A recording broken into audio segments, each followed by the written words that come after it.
Uh, Good evening here. We are live now at Durban COP17 UNFCCC. Today we have with us Mr. Jos DELBEKE of the Director General of Climate Action, the European Commission. Welcome, sir. Nice to be here. Thank you. Sir, what is the European Commission's position on inclusion of RED in the EU ETS? Well, we have a phased approach. We think in the immediate future there is probably a lot to learn first on the RED Plus. And before we have gone through that learning phase, we are not very keen immediately to connect the RED Plus to the ETS. However, we have not an entrenched position. If the monitoring and the reporting and the stability of the emissions goes all well, we can consider linking them in, but I cannot see that happening before 2020. Sir, there are also reports that some sort of wordings would be included in the final conclusion at Durban COP17.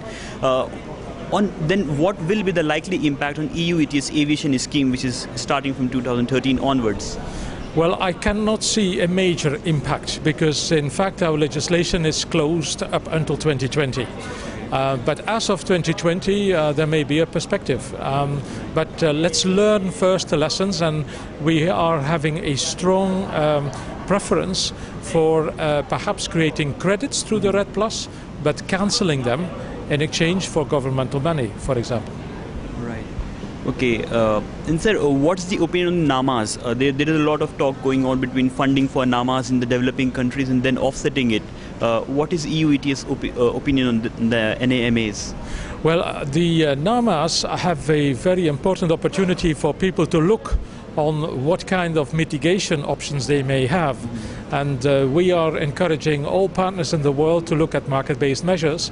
And there is a very important project by the World Bank on carbon market readiness, where we put in place step by step the different elements that you have to put in place before you can have a solid use of market-based instruments.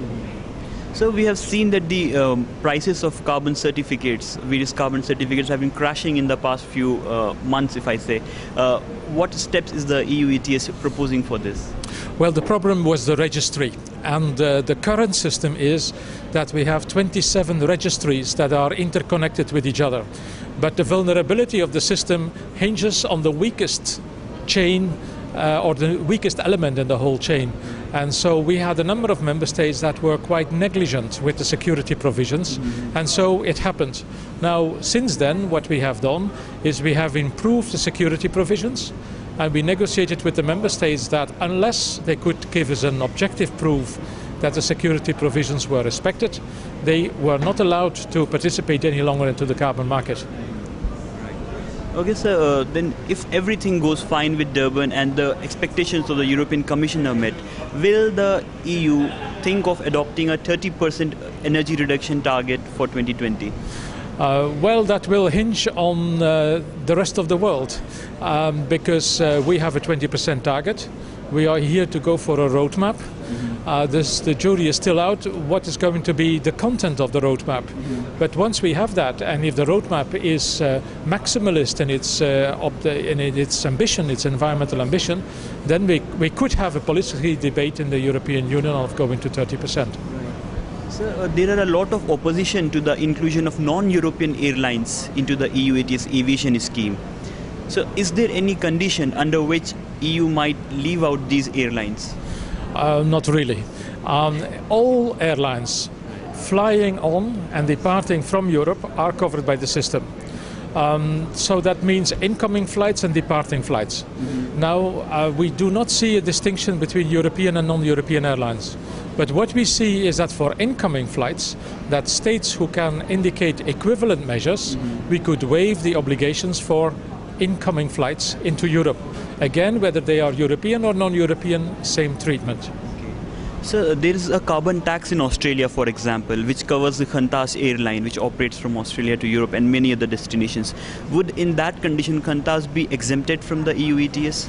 It could. The Australians were not asking us to look into this as an equivalent measure, and we are encouraging the International Civil Aviation Organization to take up the issue, because we are very much concerned not to carve up the market in too many ad hoc systems.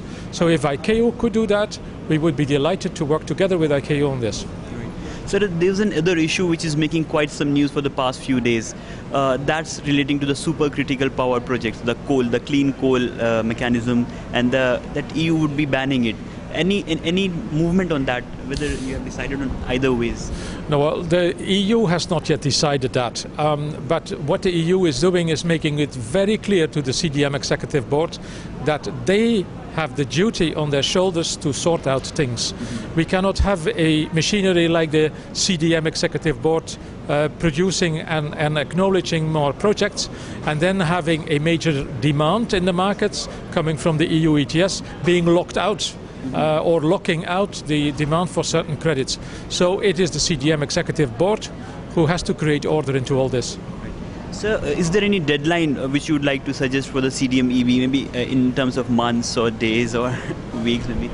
Well, I'm not pronouncing myself, but it's urgent to sort this thing out. I mean, the worst is to give uncertainty to economic operators. So through our presence in the Executive Board and through our political channels, we are making very clear that this is an urgent issue. And if the CDM Executive Board is not going to sort it out, there will not be any other option than for the Europeans to regulate separately. But we hate to jump into that conclusion now, as long as the CDM Executive Board can decide on their own.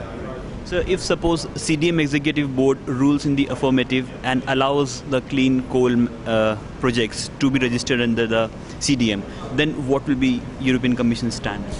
Then we will have to look into the issue. I am not considering that option already as of today as a viable option, as a likely option. But if that were to happen, then we will have to make our investigations. So then what is the EU doing currently, or the European Commission rather is doing currently for capacity building for NAMAs?